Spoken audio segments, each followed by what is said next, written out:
këshiljetari. Shumë njerëz mendojnë se djersa është mungesë delikatese dhe dobësi. Prandaj duhet eliminuar ose duhet fshehur.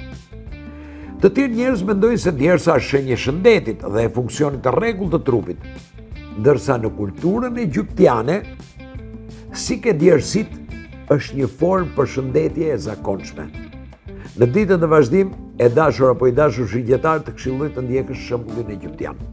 Nuk është momenti që të biesh në sy për faktin që je i djersitur o i pa djersitur, që je delikat e mthe e tash.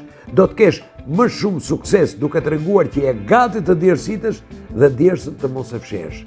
Jepi, impenjohu maksimalisht dhe trego që nuk je qenie e dobët. Djersa meriton respekt.